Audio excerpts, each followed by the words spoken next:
अल्हेरा बीचमा के गर्न आएको? आज हामी चाहिँ स्विमिङ गर्न आएको हैन त? अनि किन म गर्ने चाहिँ स्विमिङ? म चाहिँ तिमी चाहिँ मेरो स्विमिङ गरेको हेर्नु।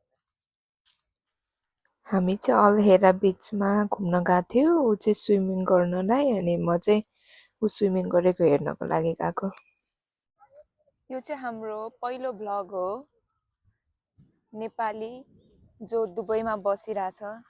कति वर्षदेखि तिमी? 5? लाइभ वर्क इन्टरभ्यु ल्याउनु।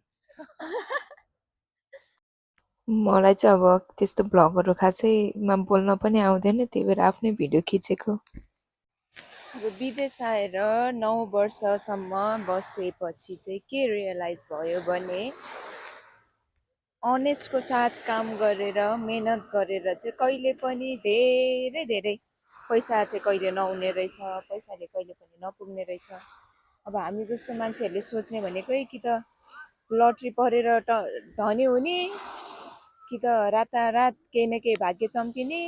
अब अहिले चाहिँ यसो मान्छेहरूले भ्लग गरेर लाख लाख पैसाहरू युट्युबबाट कमाएको भनेर देखाउँदाखेरि चाहिँ न के भइहाल्छ कि भनेर अब जति सुकै लाज लागे पनि लाज पचाएर अब म चाहिँ युट्युबतिर आएँ।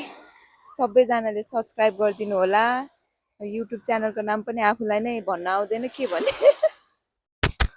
म चाहिँ अब ऊ स्विमिङ गर्ने रे, उसको ट्यालेन्ट भनेको चाहिँ स्विमिङ हो। अनि प्लिज भिडियो खिचिदेऊ न भने अनि म चाहिँ उसको भिडियो खिच्दै फोटो खिच्दै बसेको। मलाई चाहिँ स्विमिङ पनि गर्न आउँदैन, जस्ट म चाहिँ फोटो भिडियो खिच्नलाई मात्र गएको थिएँ। अनि आजबाट चाहिँ अब भ्लग पनि स्टार्ट गर्नु पर्यो हाम्रो भनेर अनि म चाहिँ जे होस् समुद्रको भ्यूहरू खिच्दै बसेँ।